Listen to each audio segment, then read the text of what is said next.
Welcome back to the Tales of Gears channel, guys. I am, of course, your host, the Devil Inside, and welcome to Gears of Glory.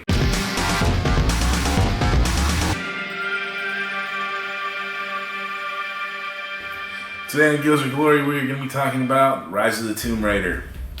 Now, I have the 20th year anniversary edition, and it comes with a lot of extra stuff, outfits, weapons, and a couple other DLC side quests that you can do.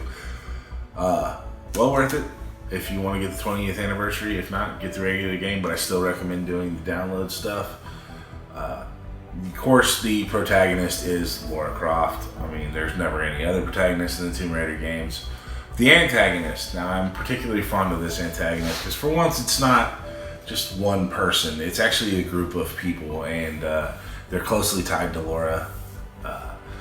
Her father discovered the existence of this secret society called Trinity in the search for the source of immortality, which is left behind by a Greek prophet. There's a lot of backstory into this, but basically Trinity burned down and overthrew the civilization that the prophet built in search for the source of immortality, but they never found it. Lara's father lost a lot of his good name by searching for this source. Everybody didn't believe it was real. They said it was fake. And for a long time, Lara thought she was crazy. She picked up the search to basically restore his name to glory because he was at one time a world-renowned archaeologist.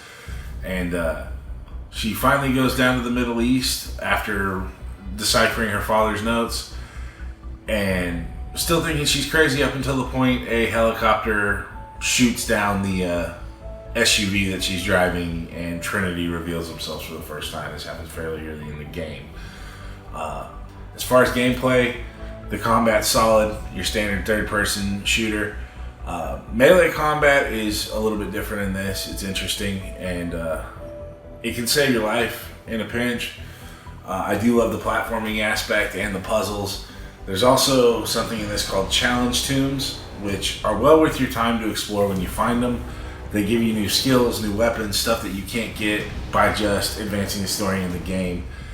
Same deal with the ancient coins. Make sure you collect them. You'll find a guy that's willing to sell you unique items for them. The Baba Yaga side quest, well worth it as well.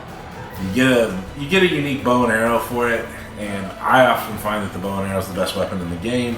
It's silent, and majority of the time you can take down a room full of guys before anybody realizes anything's going on.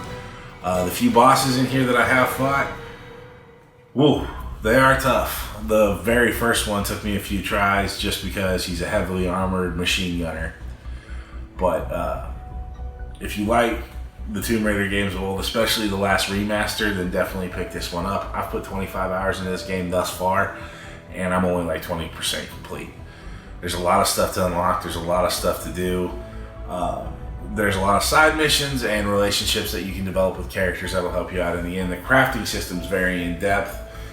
You have to gather materials by either hunting animals, breaking down plants, tearing apart old Soviet equipment. You name it, you have to do it. You have to learn dead languages in order to advance the game: Russian, Greek, and I believe Latin.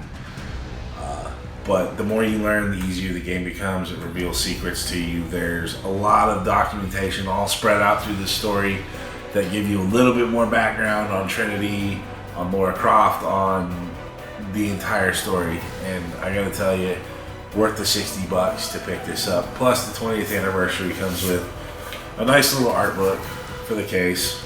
I mean, I perused it a little bit. It's got some concept art and other stuff in it that's pretty cool. So yeah, it's worth the $60, guys. And as always, like, comment, and subscribe if you have played the game. Tell me what you thought of it.